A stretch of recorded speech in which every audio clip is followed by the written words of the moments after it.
the new face of HR in hospitality. Why it's time to change the script for too long, HR in hospitality has been viewed as the department that only shows up when something has gone wrong. We've been the compliance police, the box tickers, the party planners.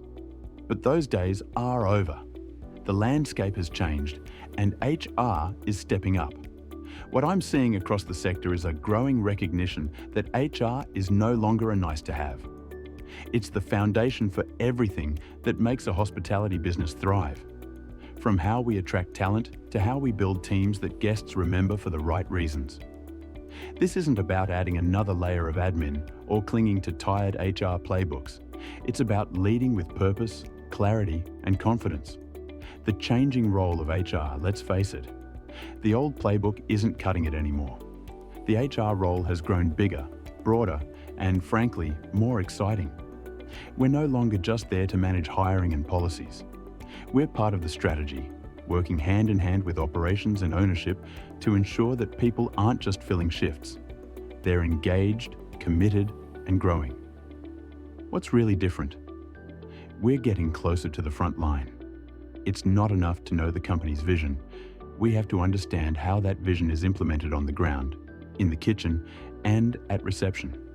We're also expected to juggle new skills, mental health support, tech literacy, and the art of real communication that reaches everyone, not just the office crew. And while some might see that as scope creep, I see it as scope opportunity. This is what good HR looks like in 2025. Messy, complex, and totally essential. Why partnership beats policing. One thing that's become crystal clear is that HR can't work in a vacuum. Success comes when we partner with general managers, department heads, and the teams doing the hard graft on the floor. They're the ones who live and breathe the daily pressures, the last-minute bookings, the guest complaints, the quiet moments that make or break a guest's stay. HR's role is to understand those realities, not dictate from the sidelines. It's about building trust and credibility, showing how people strategy can help solve real operational challenges. I've seen it firsthand, the difference between HR that hides behind policy and HR that rolls up its sleeves and gets stuck in. It's night and day. That's why the best HR teams are shifting from the department of no to the department of how can we make this work? They're not just measuring metrics. They're using data to drive conversations and decisions that actually make a difference. Flexibility, well-being, and the human experience. The pandemic forced us to reckon with a truth that's been there all along. People want more than a job. They want work that fits around their lives, not the other way around. They want to feel valued, heard, and supported, especially in an industry that can be physically and emotionally demanding. In some of the best operators I've seen, flexibility has moved from being a buzzword to a real practice. Smarter scheduling, shared shift options, genuine conversations about how to make work better for everyone.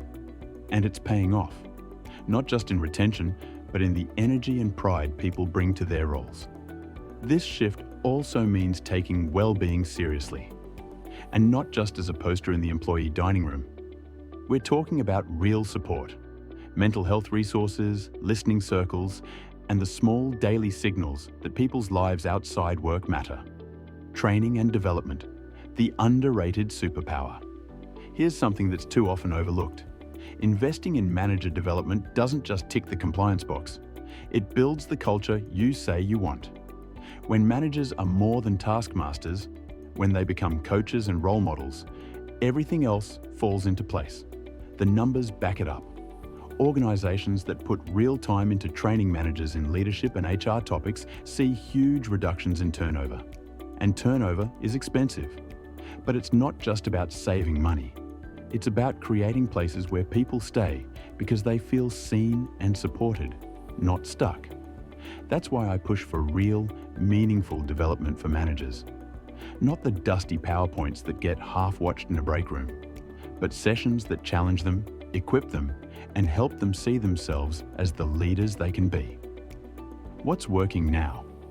In the conversations I've been part of, and in the data I've seen, 3 things stand out as essential for HR right now.